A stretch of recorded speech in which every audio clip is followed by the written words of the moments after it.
Hi,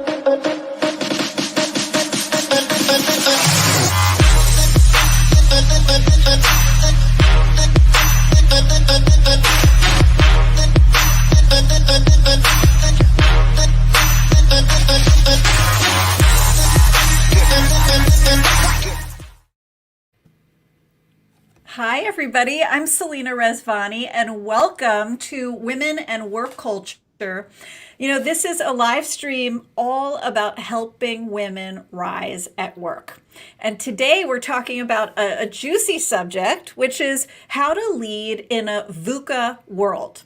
And if you don't know that acronym, it means volatile, uncertain, complex, and ambiguous. Does that sound familiar? Maybe sound like where you work? Our guest today is the fierce Sara Canaday. I can't wait to have you walk us through this subject, Sara. A big welcome to you. Thank you. I'm glad to be here. Yeah, so glad to have you here, and a big welcome to our community. We love learning with you and hearing your questions, especially about navigating this leadership landscape we're all in today, which can be very uncertain. So please send us your questions for Sara. Before you do, drop us a note and tell us where in the world you're joining from. It's always so good to see where folks are. I see already Anicia from Coral Springs, Florida. We're so happy to have you. Welcome. Well, I want to give you a little inside scoop, everybody, on Sara, in case you don't know her excellent work. She is a keynote speaker, she is an author and an executive coach, and she focuses on subjects like leadership development, executive presence, and emotional intelligence. Talk about needs we have right now in the world.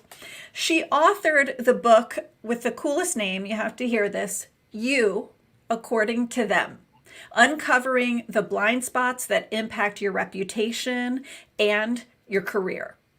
Her work has been featured in publications like Forbes, Huffington Post, Psychology Today, and CNBC. And this is one of my favorite factoids about Sara. She lives by the same advice she gives her clients.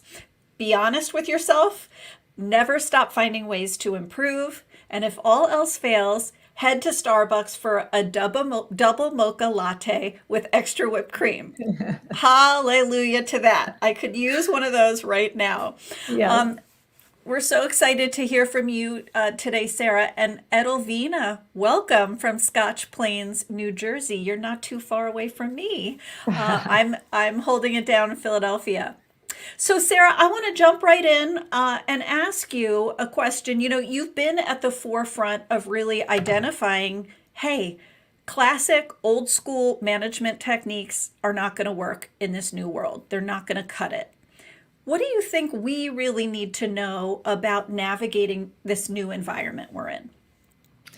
Yeah, I think everybody knows, even prior to the pandemic, the business pace was already taking a serious toll on all of us. And, I talk to leaders every day who were telling me that they couldn't get traction using the same success principles and productivity principles that they had used in the past.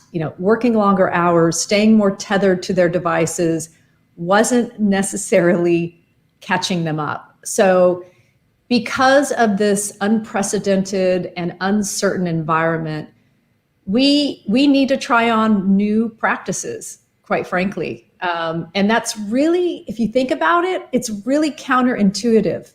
Because I don't know about you, but when things get chaotic, that's when I most want to cling to the things that work and that I've always done. I get safety from that. I get comfort from some of the old routines. So, it's harder to do, but it's an absolute necessary thing to do. Yeah, I think you're so right. And probably many of us can relate to the feeling of when, the environment around us is uncertain, we want to go in a turtle shell. We kind of don't want to stand out. We Right. want to play it safe, right? And Yes. that's easy to do.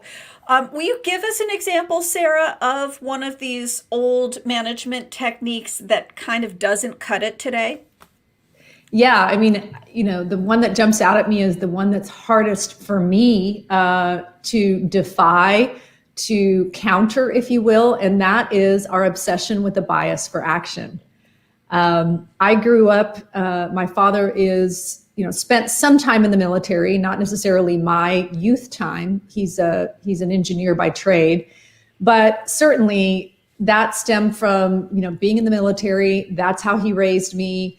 Not only did I benefit from it, but I was rewarded for it when I was in corporate. This idea that, it's all about getting things done and taking action. And it worked quite well for me until it didn't. And I hear the same thing from other leaders. And that's because we are being barraged with data. We go from meeting to meeting. And in fact, I would submit that COVID, for some reason, we think that we shouldn't put any buffer time between our meetings. It used to be physically, we would have to put buffer time to get from one building to another if we were in a big company, or we would go off site for a meeting.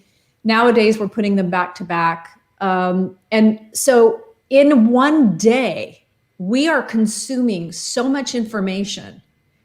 And if we keep consuming and then acting, we're not necessarily letting that information marinate. We're not getting time to separate the signal from the noise. We are not allowing ourselves time to make connections that we didn't make because we were running from one meeting or data point to another. So I tell people that they need to resist the bias for action and purposely take strategic pauses. I actually call them mental time ins. And the reason I do that is because when people hear the word strategic pause, they often think about mindfulness. Now, don't get me wrong, I am a proponent of mindfulness, but that's not what this is about. This is about actually getting a lot done and the deeper stuff done when you're taking a strategic pause. So smart. And I'm so curious, those of you listening, can you relate to what Sara was describing, which is that workplaces, the pace has only revved up and accelerated in the last year. Has that been the experience for you? Let us know in the comments. So many people have told me, I feel like I'm solving my old problems that I needed to solve, previous to COVID, but that now I have new ones on top of that. Absolutely.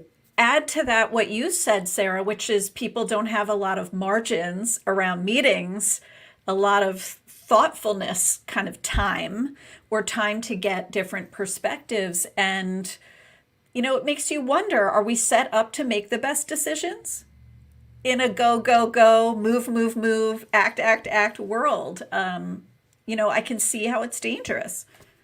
Yeah. And, the saying is you teach what you most need to learn, right? So trust me, this is a work in progress for me. Even since I've wrote the book, right? I still catch myself taking action when really it would have been in my best interest to hold off. At a micro level, it's happened to me, and on a macro level, it's happened to me. The other thing I say to leaders, especially leaders who feel like nothing more than walking to-do lists and like firefighters, is that if you give yourself some strategic pauses, you can also get really clear about what you want to contribute at the next meeting. Because otherwise, you are spending your day either briefing or being briefed. And that is no way for others to see what you're made of, to see that you have a point of view based on years of experience that would add value, that you might be able to see around the corner, that you've seen cycles that you want to bring up. So there are so many reasons to take these pauses. That's so smart. You're buying yourself clarity, right? And somebody's going to make the smart comment, the insightful comment in a meeting. Why shouldn't it be you? Absolutely. Right? I love that idea. Give yourself, protect a few minutes before your next meeting to collect your thoughts, and ask yourself, what have I been noticing? What do I need to report on? I'm so curious, Sarah, if you've noticed any gender differences. This is, a show called Women in Work Culture. When you look at some of these leadership qualities in a VUCA world, and again, for anyone joining, VUCA stands for volatile, uncertain, complex, and ambiguous. Any gender differences that stand out to you? Yeah, I mean, I think there's a couple. One that occurs to me is that in order to thrive in this environment, you have to be willing to let go of some of the tightly wound plans. If you're methodical, if you're very scheduled, and this is me, I like to do things in advance. I like to be very organized, but I got to tell you, in this environment, you've got to be willing to experiment quickly, to fail fast, and to be okay with it. It's a lot about iteration. It's a lot about testing and then moving forward and pivoting. And I think both genders are good at this, but I think where the difference comes in is men tend to not take those micro failures personally. Whereas women may wear those on their sleeve a little heavier. And I don't know if it's because they feel they have more to prove. But that is just an example of one of the things that I think we've got to be able to do in this VUCA world. And that I've seen men do or adopt a little quicker than women. Mm-hmm. I can certainly relate to that, internalizing a fail or a mistake, and holding on to it sometimes. But I hear you loud and clear. There can be kind of an advantage and an edge you give yourself when you can get back up quickly and say, hey, that one didn't work. Let me try a different experiment, right? Just like scientists with hypothesis. Let me try another one. Yeah, and let me be clear, there's as many things that women do well. One in particular is when there is this chaos, what teams need from their leaders is constant communication, but they also need somebody who is a keen listener. And what I've seen, and I'll tell you, not just from the leaders that I work with, but personally in my life, I have two sisters who are leaders. And of course, I'm fortunate enough because they live here in Austin, Texas with me, and we go and we have coffee and lunches, and we often talk about our work. And let me tell you, I have seen the toll that 2020 has taken on both of my sisters from the perspective that they have done everything they can to be there for their teams, to lend a hand, to be supportive, to make sure that things are clear and that people are on board and they have the resources they need. I'm not saying that women necessarily do this better, but I think they're more inclined to always be in touch with the human side of this chaos. Mm-hmm. And like I said, I've seen firsthand women do this very well. Yeah, that's so excellent. And you can see why it's a needed strength. Anicia, relating to the experience of your sisters in many ways, saying, working from home, I thought it would be easier, but the productivity requirements have seemed to increase. Right? I think you're not alone in that, Anicia. Add to it, so many people have seemed to not take time off, not go on vacation. It can be very easy not to enforce boundaries on your workday, right? That's right. You see how that adds up. Absolutely. Yeah. Well, so many of us can feel this pressure to go it alone. Sometimes the win that means the most to us is the one that, we single-handedly, took care of or did ourselves. I know you talk about a different approach around really going out of your way to gather different perspectives. Will you talk to us about that? Yeah, I'd love to talk about that. And you're absolutely right. There's a myth, the myth of the lone hero, right? Oftentimes we hear of innovations and ideas and we think that there's one brain behind that. And then what we find out, it was a collective set of ideas that gave birth to an incredible idea or innovation. And so what I tell leaders is that they really need to shake up their own thinking, right? Because in this VUCA environment, we are expected to both do more and think more, right? If we're supposed to make connections that seemingly are disconnected or that nobody else is making, then part of what we need to do is get out of our own head, right? So rather than reading the same blog posts that you read, rather than reading the same journals from your industry, talking to the same group or center of influence that you have, I urge leaders to step out of their knowledge zone and their perspective zone and go get the perspective of people outside of their industry to see if there's something they can borrow. Or one step further, go talk to somebody who you know doesn't quite share your view of the world. And in this case, I'm talking really business world, right? But those are the things that are going to expand the robust feedback that you get so that you can make bigger decisions, better decisions, and come up with more innovative solutions. I love that. The idea of kind of seeking out a motley crew, not Yeah. your go-tos that you always that you always consult and get ideas from, but really mixing it up. I love this question from Sanjeev, who's curious. Do you have any thoughts around how to motivate a team in this difficult pandemic time, in this VUCA environment we're navigating?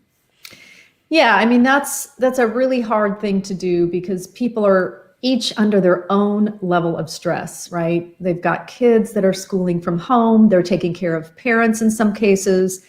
Everybody has their own situation.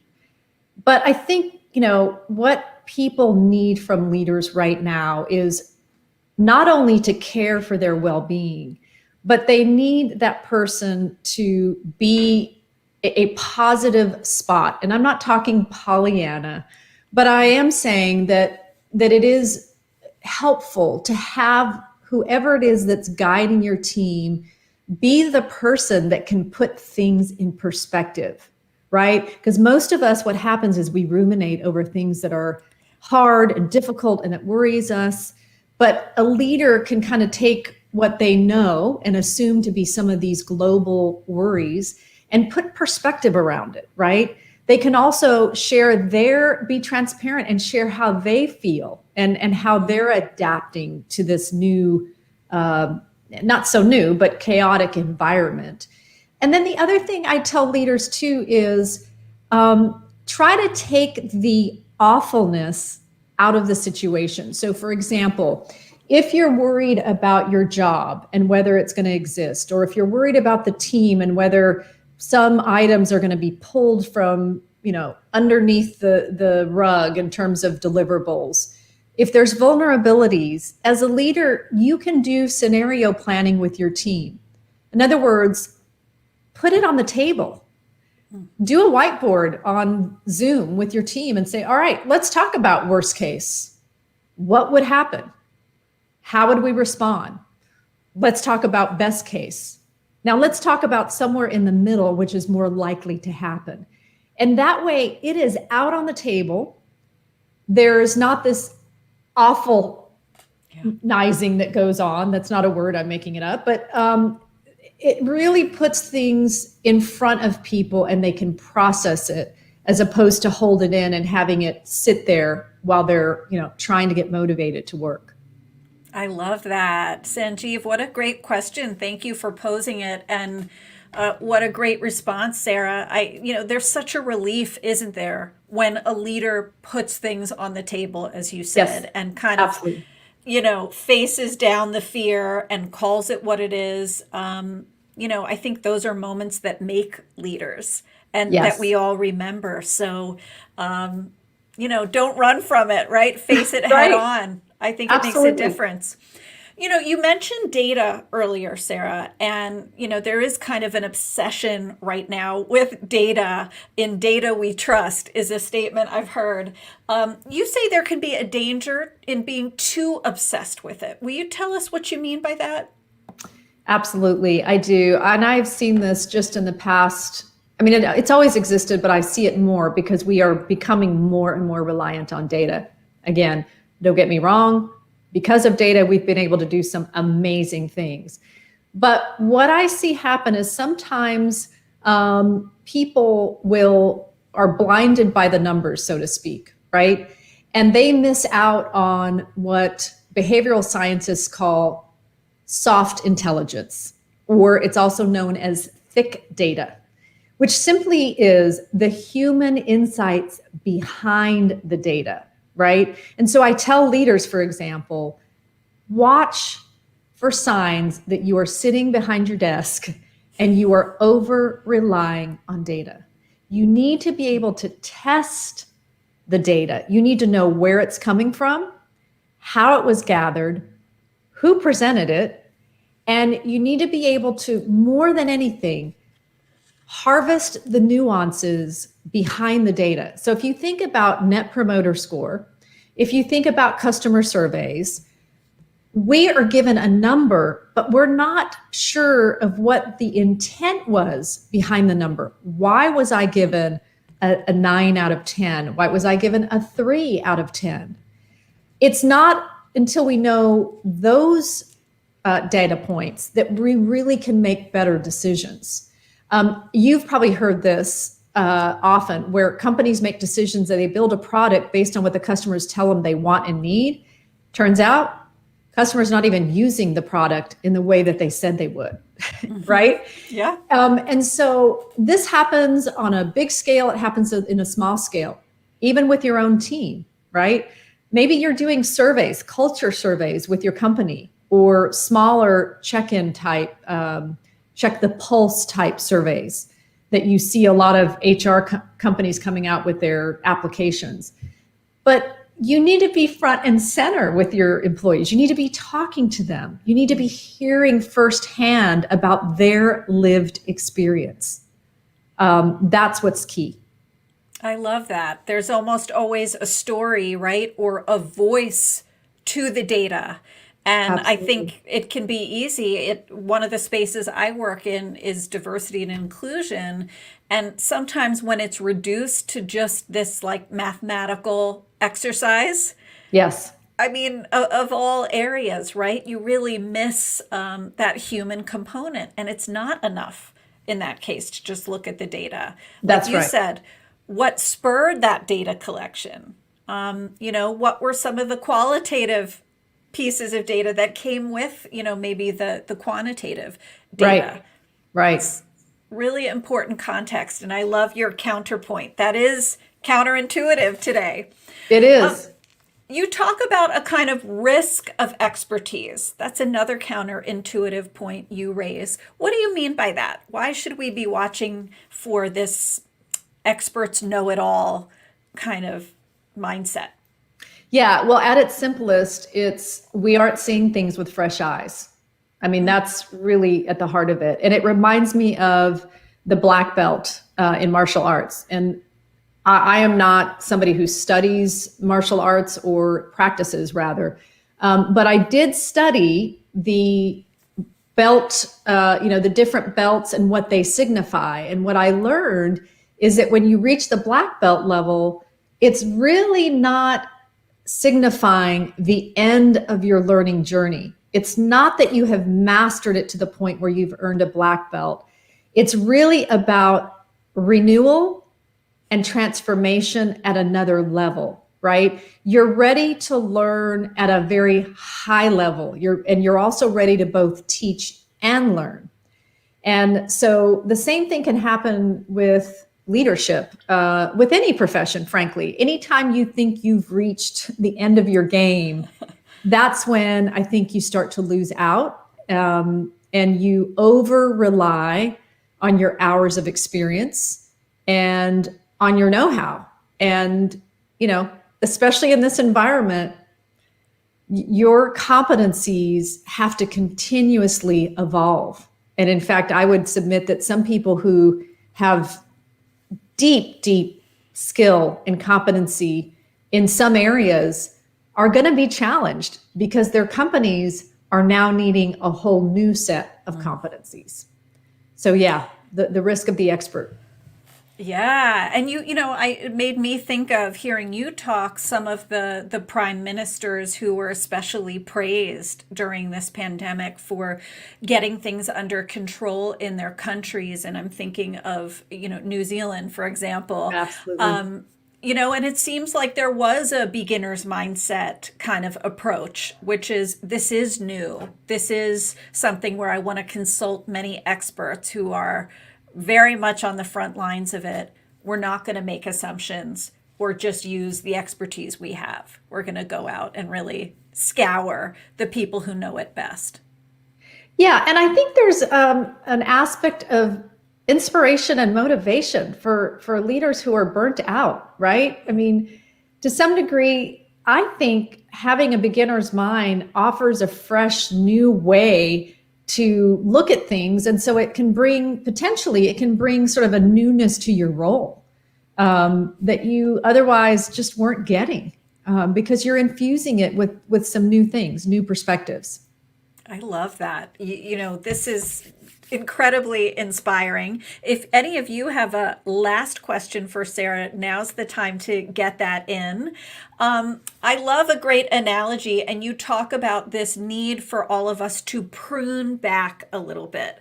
I'm not much of a green thumb, but I aspire to be. Tell us what you mean, Sara. Yeah, it's the prune to grow logic.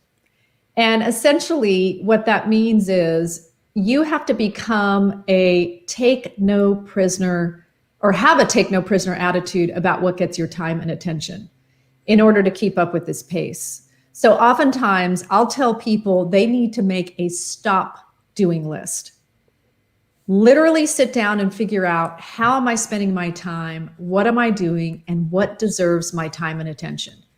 Do I go to this meeting every week because it's always been on my calendar and I feel obligated? Am I really getting anything out? It doesn't mean that the meeting is bad. It could be a very good meeting, but if it doesn't directly relate to what you're trying to accomplish with your team, then you don't need to be there. Yeah. If you have this fear of missing out, some people go to meetings just in case something's mentioned. Again, is that allowing you to have the space and time to work on things that are going to move you and your team forward? Are you writing reports that nobody else is even reading anymore? I mean, you would be surprised because I get the resistance. Sara, that sounds like a great idea, but I'm given tasks to do by my boss. But I will push back and say, all right, let's take a look at your to-do list and your calendar. And then we suddenly find things that really, if we dug deep, don't need your personal time and attention. So yes. What a great prompt. So let's all take that to heart. If you haven't recently, take a moment and challenge and question a little bit what you're working on, what's filling your calendar, and ask Sara's great questions. Is it really me that's needed at that meeting? Is it really critical I do X task? Awesome. And thank you, Edelvina, for your comment as well. I want to ask you one more question. We have a tradition here of our guests giving us a parting truth bomb, something you really want us to remember. What is that for you about getting this VUCA leadership thing right?